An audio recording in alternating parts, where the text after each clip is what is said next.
Hello, everyone, and welcome into the Fastball Sports Network Wrestling Hell in a Cell preview podcast. How's that? How's that for a name? I think you hit all of the points. All the high points. Okay, so Hell in a Cell. I just looked at it. Not much of a show right now. It is Wednesday when we're recording this. I guess it's important to mention that. So the go home of SmackDown has not happened yet. So there's potential to have more matches added, and we're going to go over the matches. But I think we should probably start on Raw because there were a few things that I think we both had a problem with. So let's just get down to it. Let's go right to the opening, the season premiere of Monday Night Raw. The season premiere of Monday Night Raw. So we start with the new big bad faction, Retribution, going in to attack the Fiend. And on the surface, it looked really cool, right? Like they went in and then the Fiend disappeared. It's like, oh, you got one over on them, but like, you know, nobody looked bad or anything like that. And they look like, oh, they were ready to step up to anybody. Then the Hurt Business comes out, and you're like, all right, here comes the Hurt Business. And it's like, well, this should be happening at Hell in a Cell on the pay-per-view, but we're going to do it Monday night on Raw because we need something for the season premiere. All right, whatever. So then T-Bar, I believe it's T-Bar, but don't quote me on that because I haven't learned which one's which yet. Dominik Dijakovic, right, T-Bar, taps out to Bobby Lashley's Bobby Lashley lock.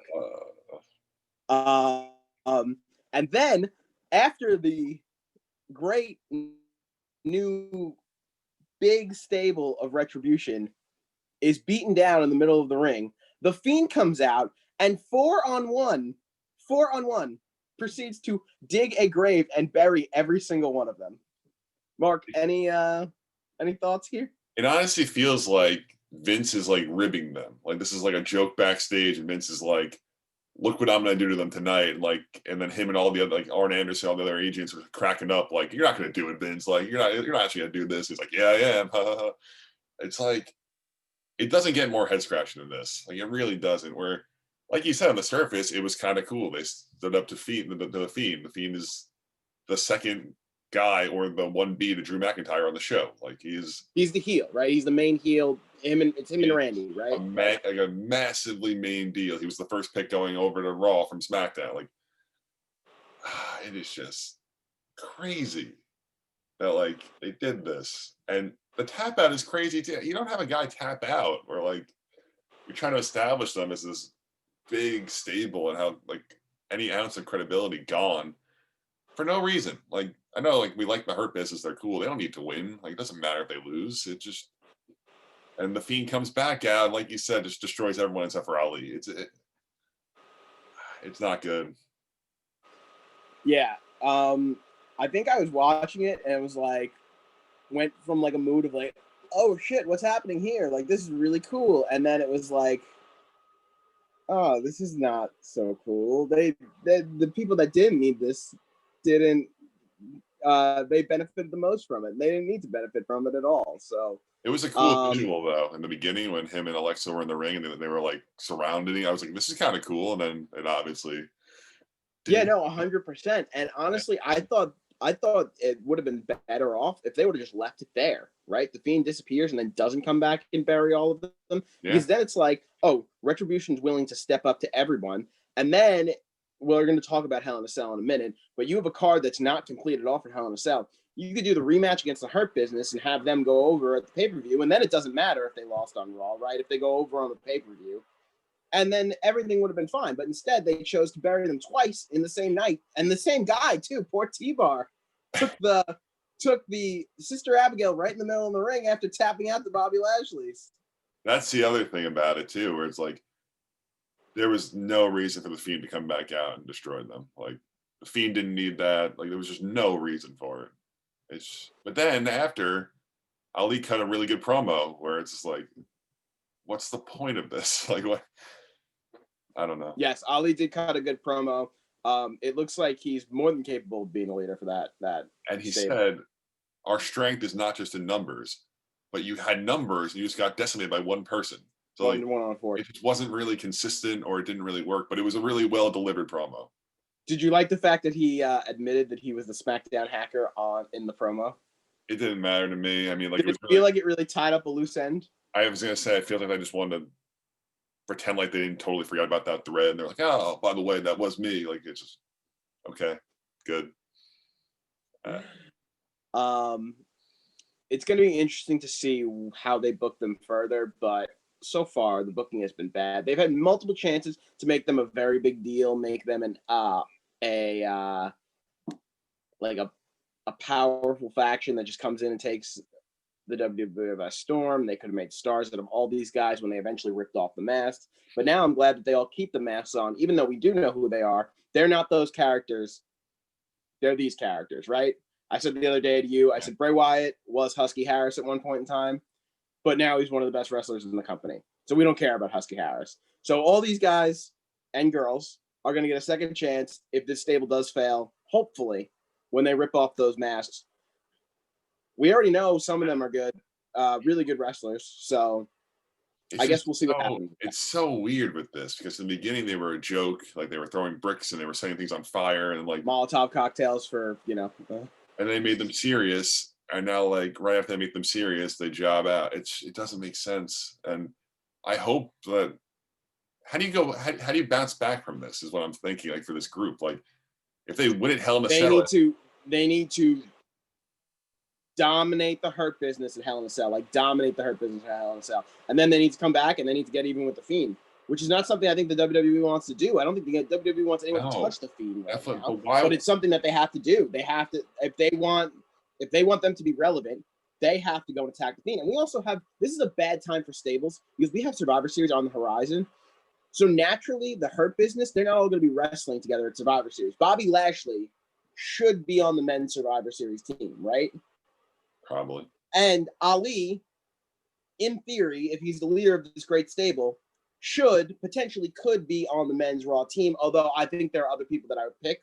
We'll get into that in a few weeks. We'll do our predictions. But those are two guys that should be on the men's Survivor Series team or could definitely be candidates for the men's Survivor Series team. So now is such a weird time to have this stable warfare when they could have just kept them separate and had them beat up like individual people, got them wins, got them that slow, steady build.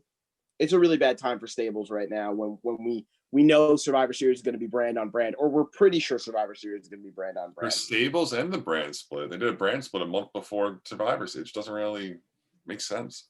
Yeah, I think the brand split would have been good like a month, like one more month ago, because then everyone would have been settled in. Yeah. But or after. It's going to be interesting to see. What I want to know when it comes to Survivor Series is, are those champions going to be involved on the teams, or are they going to be in their own match?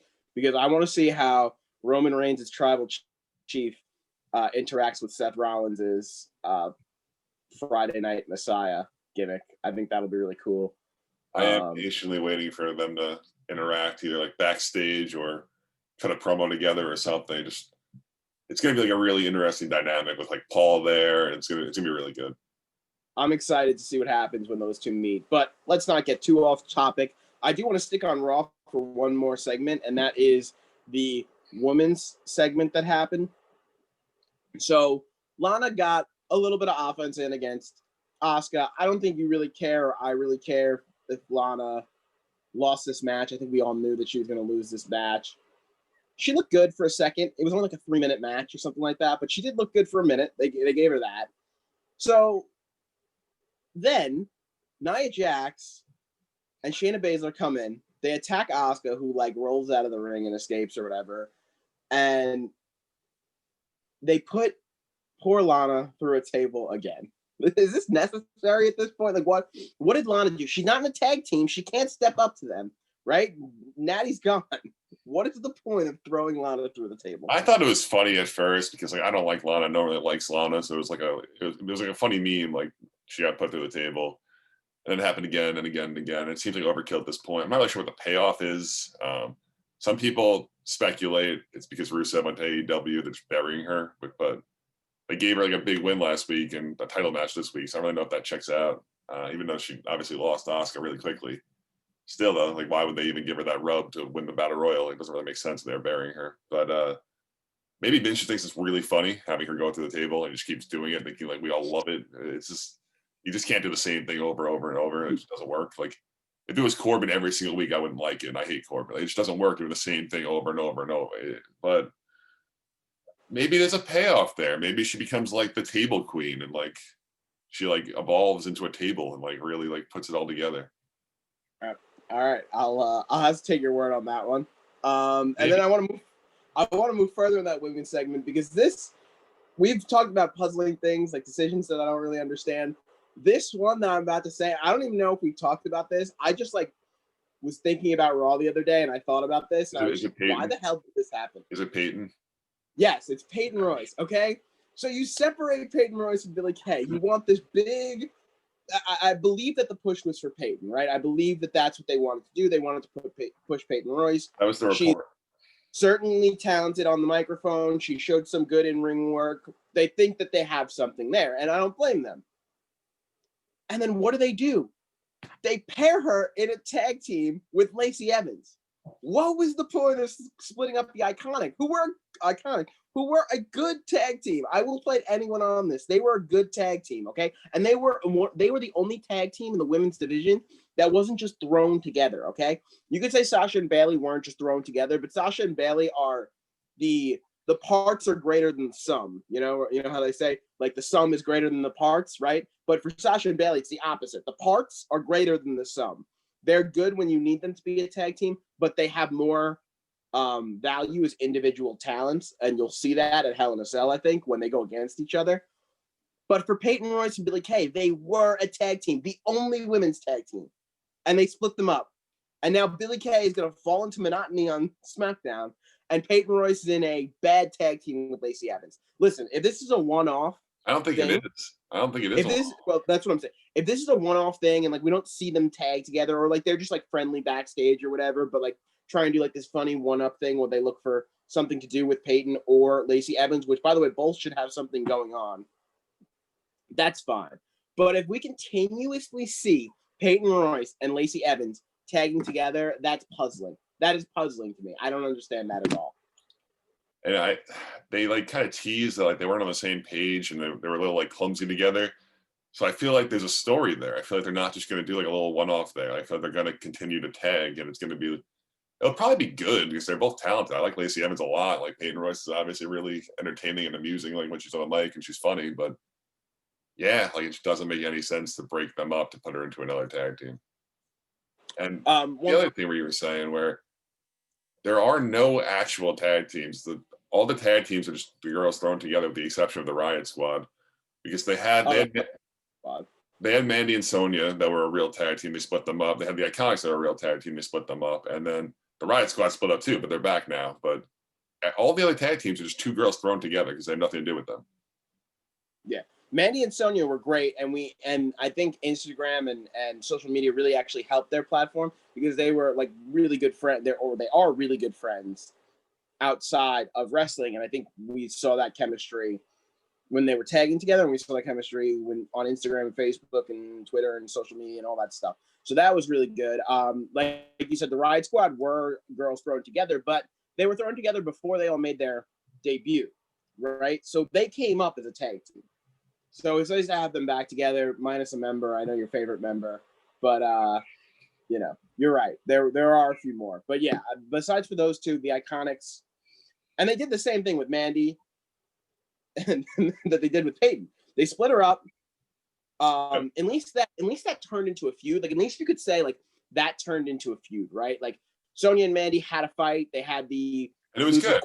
It was a good feud. At least something behind it. Like the love affair with Otis, and now it's still like Tucker and Mandy are both on Raw, and they're like the Miz stinks. Like he sent us here. He used his influence with the USA Network to get to base.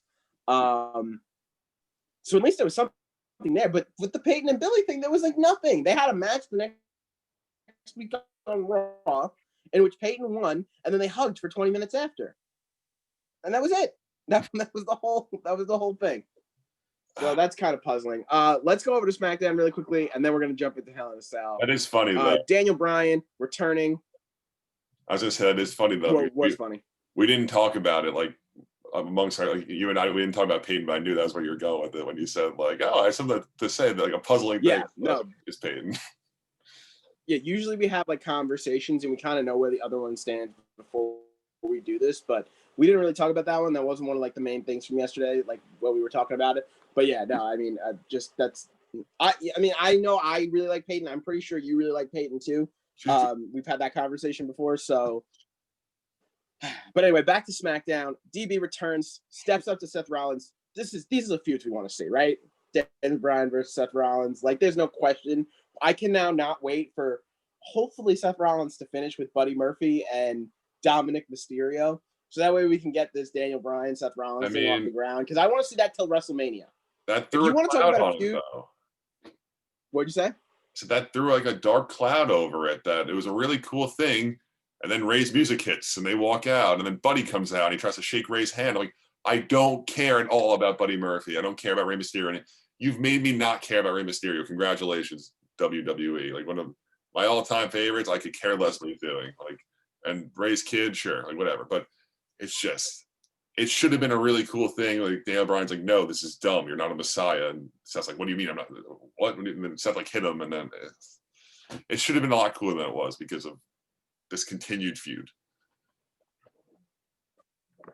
Yeah, I'm just hoping that the Hell in a Cell is the last chapter in this feud, and that we can move on because DB, Seth Rollins, two guys that should, in theory, be on the SmackDown Survivor Series team if they are indeed doing SmackDown versus Raw.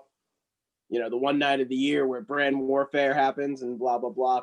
So if they are together for that team and you could already see the seeds being planted there, I mean, that would be awesome. And then we know the two guys, we know their track records, we know what they could do in the ring, we know what they could do on the microphones. It has potential to be a great feud.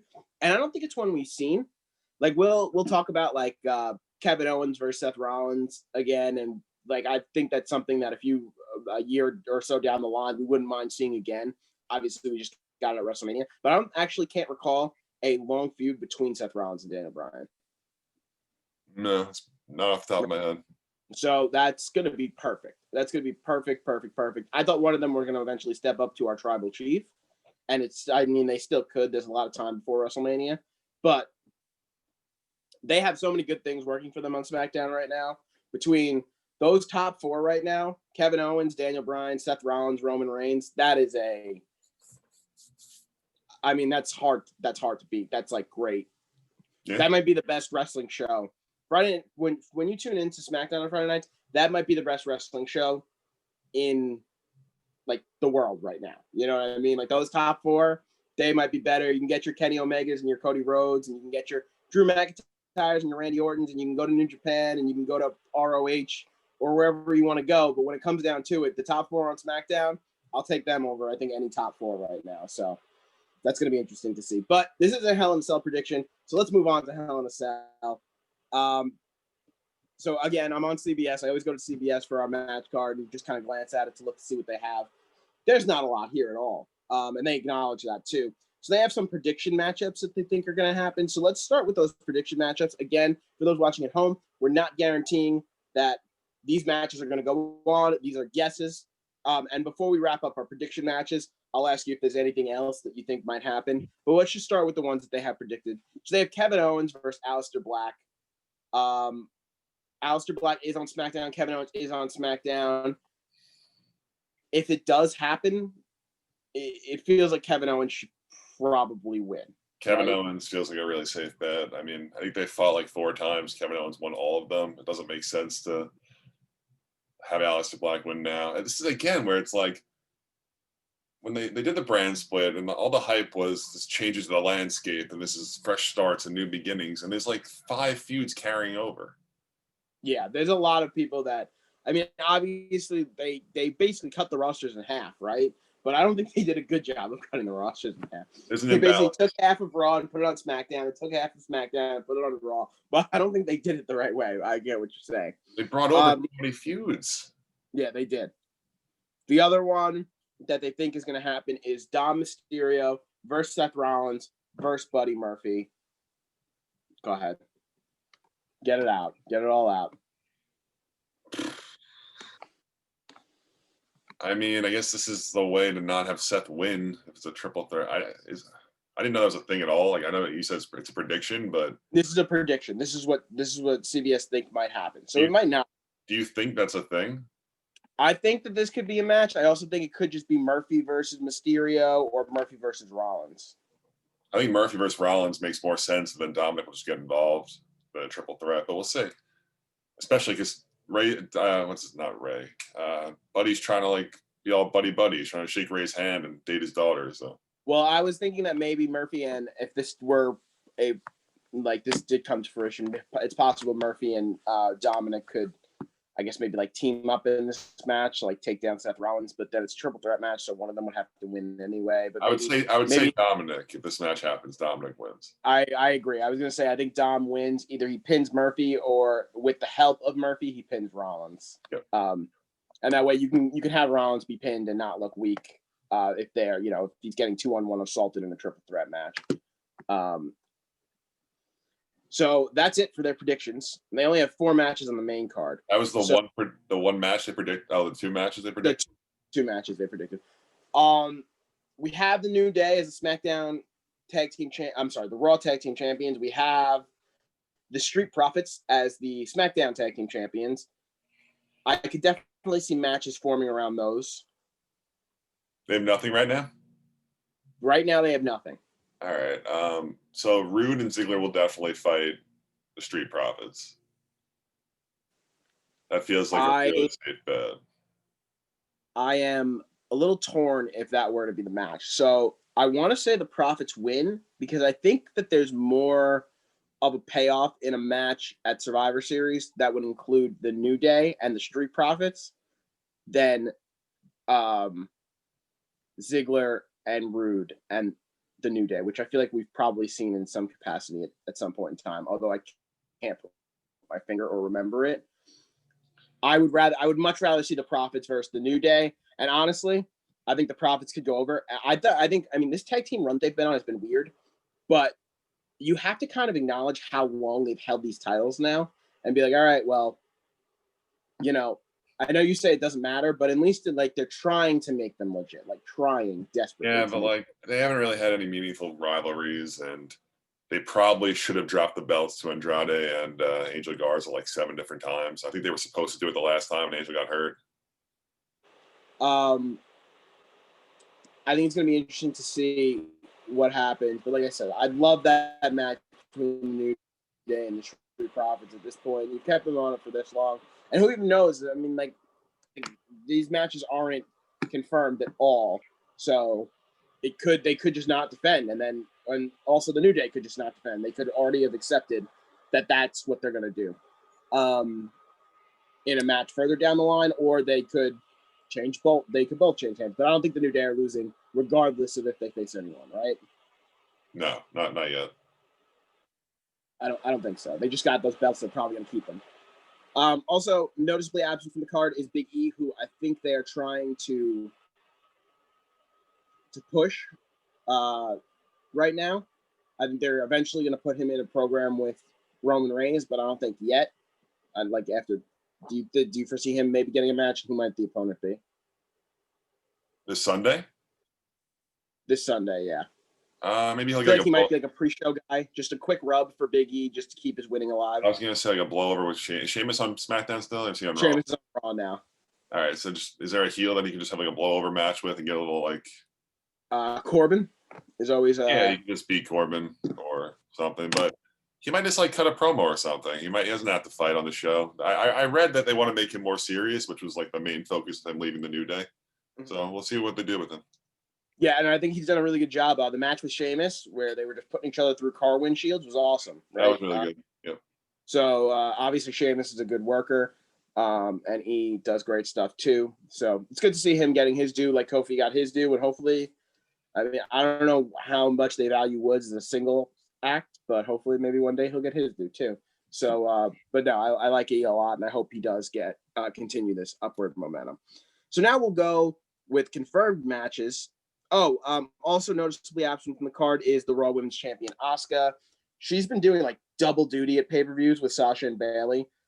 She did double duty again last time where Bayley was like, okay, does anyone want a match? And she's like, all right, I'm leaving. And then Asuka's music suddenly hit. I love Asuka. I love what they're doing with Asuka right now. I think she's a bright spot in the women's division right now, which besides for Sasha and Bayley has not been really that great. I can see her coming out and just beating up Nia Jax and Shayna Baszler. That would be cool. I think we would love that. She's got like a Stone Cold like type of feel like right now. Yeah. Like it's different. It's different than Becky, right? Because Becky was like this loudmouth who got on the mic and like told you in your face like I'm gonna beat you, and then she beat you. But Asuka's like this almost like silent killer in a way where like she'll come out and she'll just like she's aggressive first. You know what I mean? Like she's punch first, ask questions later. And I think she's doing it really, really well, while also maintaining her weird like style of the way she does things and like the mystique about her. And I do like that they brought back that no one's ready for Asuka, because it seems like over the last few months nobody's been ready for Asuka. So that's a cool thing that they had going for them when they had her winning streak, and now it's back, and I really like that line for her. So yeah. But we'll jump ahead to the actual confirmed matches, all four of them, and we'll start with Jeff Hardy versus Elias. You know my issues with this feud. Yeah. They kind of cleaned it up. They kind of cleaned it up on Raw the other day. Jeff? But, question mark? So my big problem with the feud is that Elias is blaming Jeff Hardy for hitting him with the car, even though it's confirmed that it was not Jeff Hardy. So then Charlie, it's not confirmed. It's not confirmed. It's believed that it wasn't Jeff Hardy. So Heavily Charlie speculated. She's like, Jeff was cleared of that, and it basically wasn't him. Like basically, like in so many words. And he's like, "Nah, I don't believe that." Like that's it. That's basically it. It's kind of funny though. It's like I mean, like, all right, like, oh, I do want to say this: Elias's performance on Raw was really good. Like he sings really well, and good for him.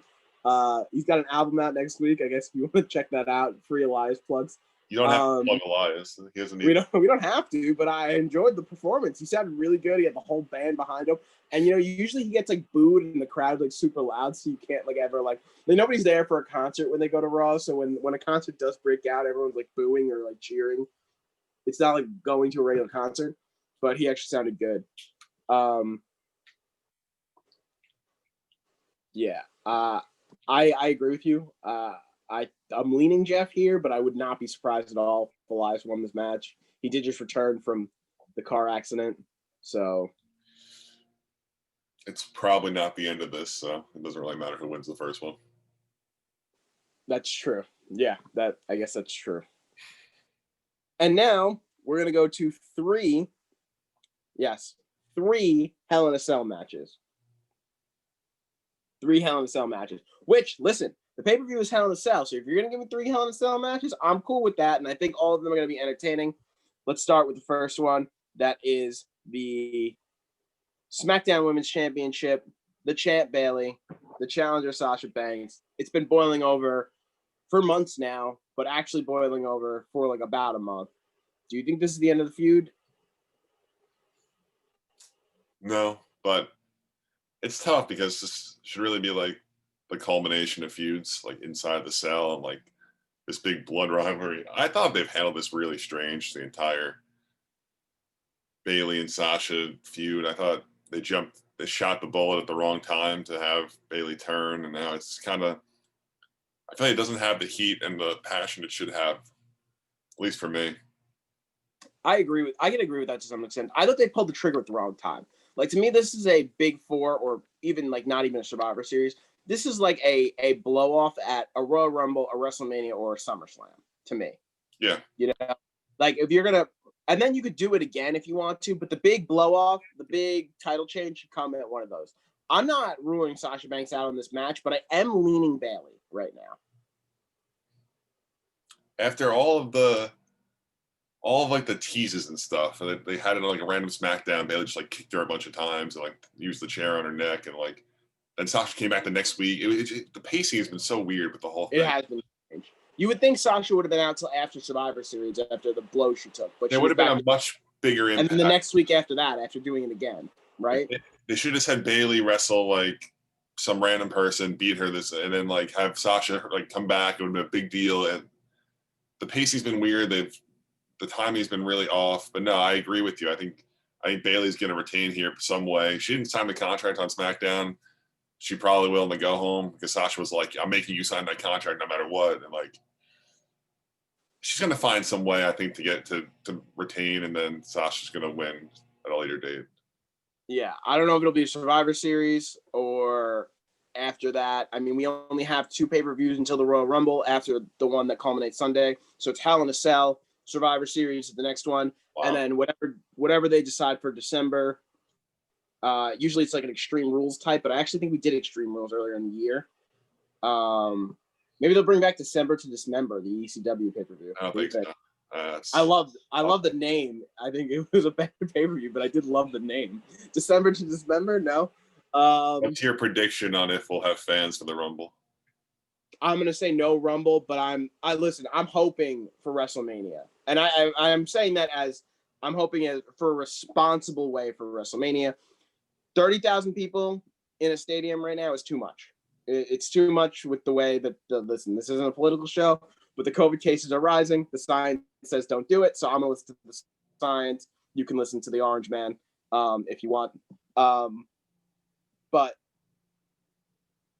I would hope for WrestleMania. If there's like a vaccine, like some people are saying that there are, if there is a way to get it done, WrestleMania. We saw that rumor the other day. Speaking of WrestleMania, John Cena, The Undertaker, one last time for The Undertaker. I think it would be a travesty for him to not go out in front of fans, but also he's like 90. So I don't think we can do that match anymore.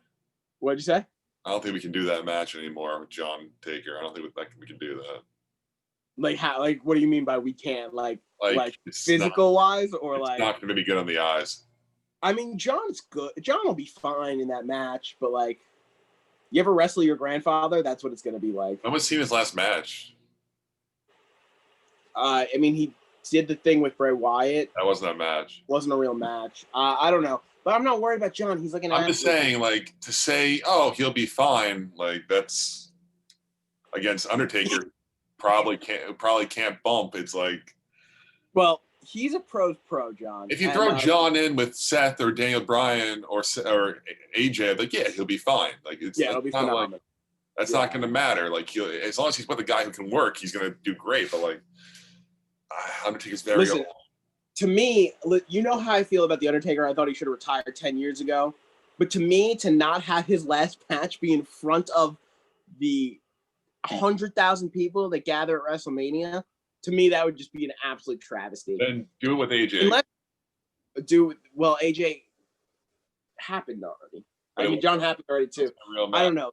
I get what you're saying. You can't do it with someone who can't work. It's gotta be at WrestleMania. Like it's gotta be at WrestleMania. I mean, I know it was at WrestleMania, but it's gotta be in front of 100,000 people. And he's got to go away on top with a win, and that's how it's got to end for him. I feel like that's the only way he'll accept it too. We watched that documentary, so we don't know what's stirring in his mind. He says he's good, but I don't believe him at all. But again, we're getting a little off track. We have the WWE Championship match, which also takes place inside of Hell in a Cell, like I said before, and that is between the champion Drew McIntyre and the challenger Randy Orton. This feud might have lasted a little bit too long. With that being said, these two have phenomenal chemistry. Randy's great with everyone. Well, yeah. No, I think it has been a little too long. I think this didn't need like all these matches that it's gotten. I think Drew wins. I'm leaning Drew as well. But it doesn't matter. Like Randy can go do whatever he wants. Like his stature won't hurt. So I guess he's the GOAT. I don't know. It's weird. I'm not really like I don't really care, which is a problem. Like I don't care who wins this match.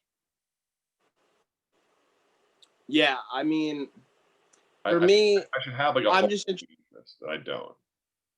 If I think it's to the point where I'm just expecting Drew to win at this point, and if Randy wins, like I'll be surprised and then wonder what's going to happen next, type of thing. But then I don't want Drew to have like a rematch of any type. Like this has got to end now, and I think the only way to do that is just to have Drew just win it straight up. So, but it'll be interesting to see. These guys are not afraid to inflict pain and do all that stuff. So I think they're going to put on another great match. The previous two were good. I just think that when it comes down to it, I don't mind if this is a match again. Like you said, maybe some of the expectations have been taken out of it, but it's going to be a good match. I'm starting to think Drews is going to hold it until Mania, and the Fiend's going to take it from there. That would be a really interesting way. If the Fiend like Brock Lesnar the Royal Rumble, I think we'd actually really like it this time, but that can't happen twice in a row. But that would be a lot cooler if it was the Fiend and not Brock. If it was the Fiend, I think everyone would be really behind that. That is the longest Brock Lesnar wrestled in like 12 years, though, in that one match. So I guess we're looking for silver lining. Yeah. Speaking of Brock, you think maybe we get Brock anytime soon, or? I don't think so. They say he doesn't have a contract, but I believe that that's all just a money-making tactic for Brock. Like, he'll sign whenever he wants to wrestle again, right? Like, you don't get the... If he was around and they were even thinking about it, they probably would have mentioned him on, like, the big Fox show last week, you know? Like, they had Goldberg, like, watching the match, and they were, like, hinting at him, and now, like, apparently he might fight Roman Reigns soon or something. But if Goldberg wins the Royal Rumble, I'm going to throw something at my TV. He's not going to win the Rumble. Because I could so see Vince like giving him that, like, just be like, oh, like, all right. He won't win. Like, babyface Goldberg with his son and his shirt off and everything. Like, that's what he was against Brock. And then, listen, when it comes down to it, I don't mind if he gets a match, but if he beats Roman Reigns, we're gonna have an issue. I just can't see it happening though. No shot. All right, and that's actually a great segue to our last match, which is Roman Reigns, the WWE Universal Champion, versus Jey Uso, the challenger, inside Hell in a Cell, in an I Quit match. So the first ever I Quit inside a Hell in a Cell. I like it. I like the double. I think the nature of Hell in a Cell is really cool, you know? And I think the nature of an I Quit match is really cool and brutal. So when you add those two things together, after seeing what the first match where Roman was digging his elbow into Jey, it's going to be ugly. It's going to be really entertaining. It's going to be ugly. Roman's going to kill him. I believe that who said it? I want to say Corey Graves said in an interview somewhere that it was so perfectly uncomfortable, like the end of their matchup. Yeah. Like, you were uncomfortable, but like you didn't feel uncomfortable in a way where you were like actually uncomfortable. You were uncomfortable in like a kayfabe way. It wasn't like so perfectly uncomfortable. It wasn't like when Brock was elbowing Randy's head and I was like, oh my God. Right, exactly. It wasn't you were like uncomfortable, but it like was good uncomfortable. It was like a good like kayfabe wrestling uncomfortable. It wasn't like a Dean Ambrose says something about Roman Reigns' cancer uncomfortable, where you're like, I don't know, like whatever. Good way to describe it. Yeah. No, I mean, Roman's obviously going to win. It's just going to be how we get there, and if people are going to get involved, if Jimmy's going to come out and get involved, or if like Paul Heyman's going to like beg him to stop or something, like show mercy or something. That's the only like scenarios where we got to see how we get there. We talk about how great Paul Heyman is, but I mean, could he be doing some of the best work of his career with Roman Reigns? Like the fear that he seems to have when he's around Roman Reigns. And Roman's great. Roman's been great too, because when he goes to Paul, he's like, I don't want you to acknowledge me. I want him to acknowledge me. And then Paul is just pleading with Jey, please just acknowledge me because I don't want to see you die. Just great stuff from everybody involved.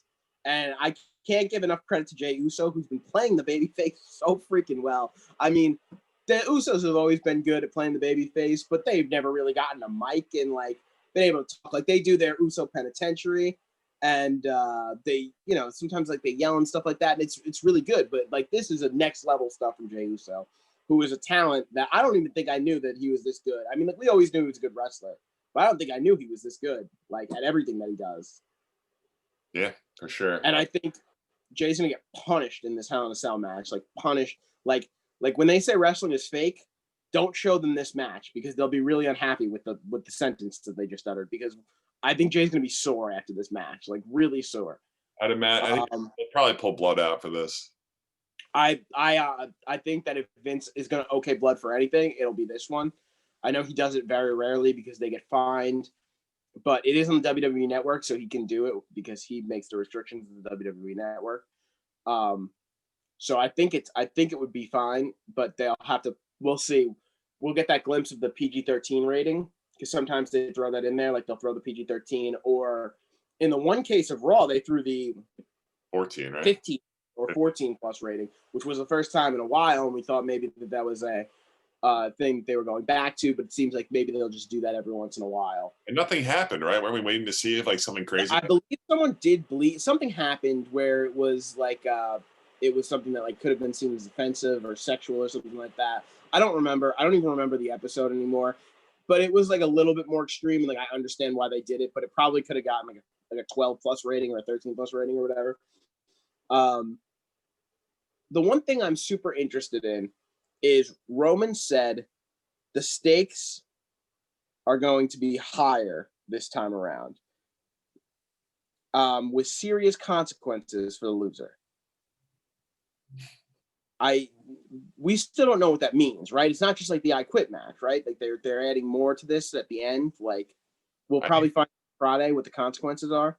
I think the natural speculation is Roman's going to make Jay join him, like become like his lackey. Mm-hmm. I don't know what else it could be unless he's like going to make him quit the company. You know, like what else? Right. Really? And it seems like that wouldn't be a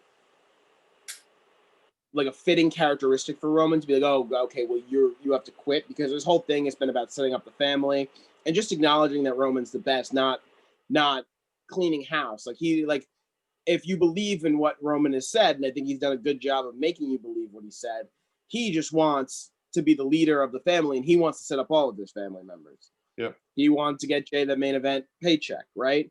But he didn't want to actually hurt Jay. He just needed Jay to acknowledge him as the quote unquote tribal chief. It's a really good story. It's really good. Yeah. So it's going to be interesting to see what the blow off for that is. I do believe that Jay will eventually join Roman, and when Jimmy's healthy, he'll come back, and Roman will have his whole family thing, the bloodline, but like actually for real this time, like not just like they tag together every once in a while. I think it's going to be real, and it's going to be a lot more compelling this time as a heel stable than a face stable. Is this show going to be bad? I don't think it's possible. When you look at the talent, the three main events, right? The three main event matches, or three of the four matches in the Hell in a Cell, you've got Sasha and Bayley, great workers. You've got Roman and Jay. We've just talked about how good Jay's been. We know about Roman. We know about how interesting this match is from not just a wrestling standpoint, but a storytelling standpoint. And then you've got Pros Pro and Randy Orton, and you've got Drew McIntyre, who's just done phenomenal work. I can't see us leaving the pay-per-view and being like, that was one of the worst ever. Maybe it's not too entertaining from a storytelling standpoint, obviously, besides the main event. With Sasha and Bayley. You remember last year how bad the Fiend and Seth match was when it was really hyped up, and it was bad. Yes, I agree with that. But that was one match, right? This is three. I'm talking about three matches that have potential to be really, really, I mean, when you look at the people in it, and they're all three of them are in Hell in a Cell. I believe only two matches were in Hell in a Cell last year. This is kind of Sasha Banks' match. She's been in Hell in a Cell like every single year. So I expect her to be good on this. She'll know which tables can break and which can't. I felt bad for her that night because Charlotte just threw her into a table. It didn't work. And then Charlotte was like, all right, come here. I got to do something else. I would say Bayley's probably at the highest risk, right, of dropping the title. Yeah, I would agree with that. I don't think any of them do. I know Roman doesn't. We know Roman doesn't. Like, it's not going to happen. Roman's a lock, yeah. Hell would have to freeze over, or Roman would have to get another wellness policy suspension for that to happen. I just don't think. Although, if you look at him, I would believe that a wellness suspension could be on the way because, like, God, the man is jacked. But no, it's not happening with Roman. There's no conceivable way. If I had $1 million, I would bet it on Roman, and I'd probably make $100. Like that's probably the odds, right? Like I don't know what the actual odds are, but if you look at them, then he's probably like plus 1,000. No, it's probably more than that. It's probably like plus 2,400 or something like that. For those of you that don't gamble, that means you'd have to. I'm sorry. Yeah, plus 2,400, right? So you'd have to bet $2,400 and you can win 100. Yeah. So yeah. Roman's a lock. McIntyre is probably a lock, but I mean, like, there's always it's Randy Orton, right? Yeah, Randy and loves to put titles on Orton. So I don't want to say that that's completely out. Like Randy kind of needs a. Well, I mean, he doesn't really need a win at all. He's Randy Orton again. Randy could definitely win this match. He could do it. And then Sasha Banks 100%, I think, could win this match. This one's like 60-40. To me, I'm leaning Bayley because I just think it. You do this so many times, right? Where you have this heel. What'd you say? Not the right time for Bayley. Right. And I think also we do this so many times where we have this heel face thing where it's like, oh, the bully heel, the baby face, and it's like, okay, well, the heel's been beating people for so long now that somebody's got to come and take it, and then they eventually just do it. But I think it would be really cool if that at the end of this feud, Bayley was still champion. I think that would be really good storytelling. Like if Sasha just couldn't get over the hump, like I think that would be really, really good storytelling because at the end, I think you and I are both expecting for Sasha to eventually take this title off of Bayley. We both agree that we don't think it's coming at Hell in a Cell, but we both think that, well, wouldn't a great swerve be if Bayley never lost? She goes 2 years with the SmackDown Women's Championship. That's the other part of it where she just hit over a year, and they talk about it a lot on Twitter, on commentary. They're bringing it up a ton. So I don't think she's gonna drop it soon. Yeah, I think she's safe now. Like I said, I think that would be cool. But yeah, I mean that's pretty much it for us. Do you have anything else to add to Hell in a Cell? I know we talked a lot about a lot of different things, not just Hell in a Cell, but. No, hopefully some of those like undercard matches or like predicted not announced matches yet are good. And obviously, the matches inside the cell will be entertaining. They always will be, no matter what. But I'd like to see at least some of those other matches to be like at least watchable. Yeah, I think that the main event is going to be great regardless of what happens. I think we have to give them that after the first time those two fought and the storytelling that they were able to put on. And again, Paul Heyman and Jimmy and maybe even Naomi comes out there and we'll see what happens. Wait, is Naomi Jay's wife or Jimmy's wife? Don't ask me this. Because then it doesn't make any sense for Naomi to come out there. Don't ask me this. Okay, so we're not sure on that one. I actually don't know which one she's married to.